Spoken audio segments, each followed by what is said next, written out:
20h15 comme convenu, vous êtes dans Viva Événement. Voici tout de suite pour vous les principaux titres de ce journal.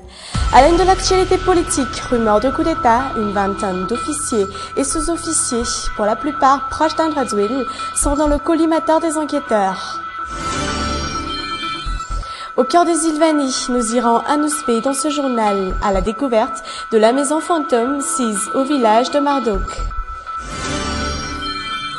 Premier coup de tonnerre à ce mondial 2014, car l'Espagne, championne du monde en titre, s'est vue infliger une sévère leçon de football par les Pays-Bas, 5-1. On en parle dans ce journal. Et enfin sur la scène internationale, l'Iran pourrait apporter son aide au gouvernement de Bagdad face à la progression des combattants de l'État islamique en Irak et au Levant.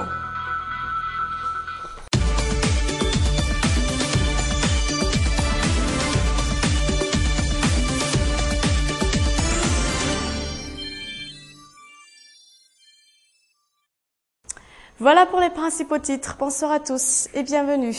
Entamons tout de suite ce journal par une page politique, intimidation politique, preuve d'un malaise au sein de l'armée. Les rumeurs, jusqu'ici sans preuve, sur un projet de coup d'État continuent. Des proches d'André Azoulay ont été pointés du doigt. Des officiers qui ont travaillé de près avec le président national du MAPAR du temps de la transition.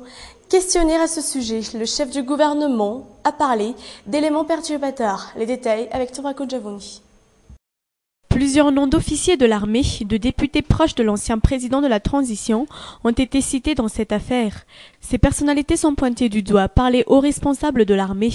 Ils ont été même convoqués par leurs supérieurs hiérarchiques, évoque la presse. Questionné à ce sujet, Koul Roger choisit d'élucider. En réponse, il parle pour l'instant d'absence de preuves.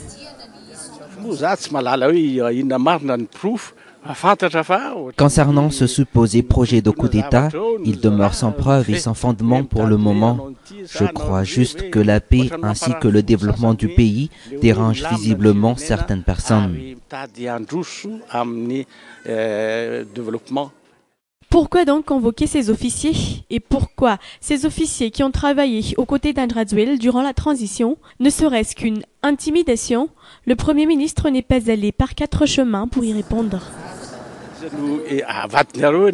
Vous inversez les rôles.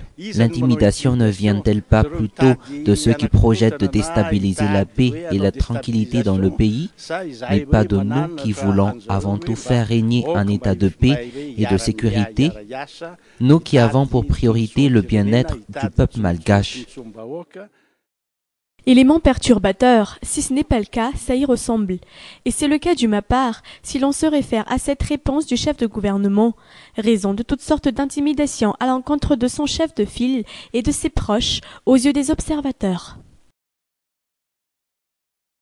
Toujours en termes de politique, un éventuel retour de l'ancien président malgache Ravalomanana au pays demeure incertain.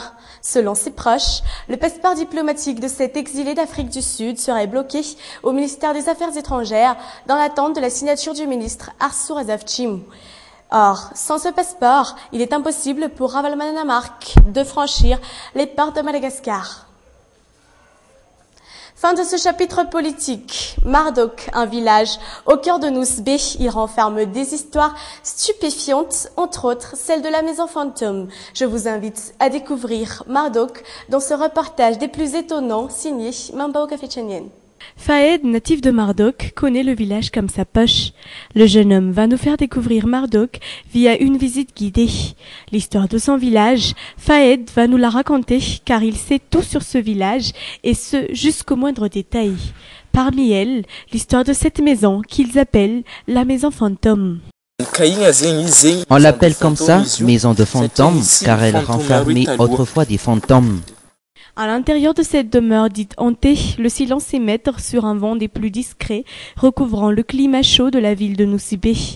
La légende raconte que la maison appartenait à un Indien. Ce dernier aurait décidé de faire garder sa demeure par des fantômes. Nous voyons ici le cimetière indien. Tous les Indiens morts à Mardoc sont enterrés ici.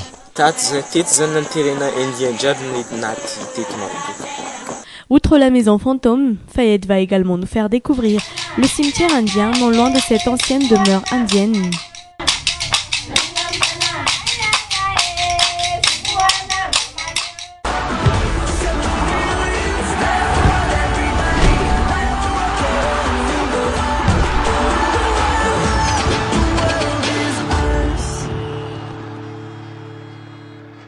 Coup d'honneur à ce mondial 2014 car l'Espagne, champion du monde en titre, s'est vu infliger une sévère leçon de football par les Pays-Bas, 5-1.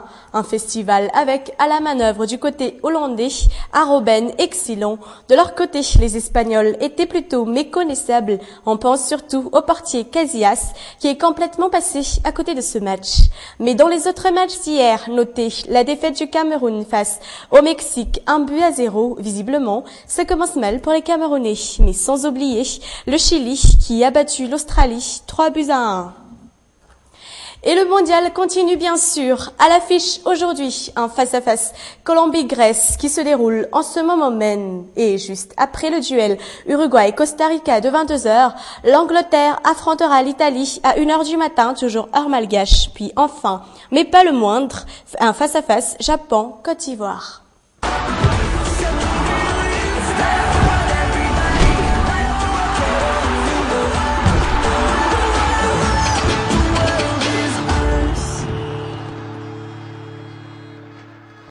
Le Meva Medical Service Ambuibao a donc ouvert ses portes. Ce nouveau centre pédiatrique a été inauguré ce jour. Ici, les conseils en termes de santé infantile sont gratuits pour les parents. L'objectif pour ce nouveau centre de santé est de prévenir les maladies favorisant la mortalité infantile. Une cérémonie d'inauguration en présence du Premier ministre Kool Roger ainsi que de la Première Dame Voang Kratonarmapian. Fin de cette édition de Viva Événement. Merci à tous de votre aimable attention. Je vous donne rendez-vous les semaines prochaines. En attendant, excellent week-end en compagnie de Viva. Au revoir.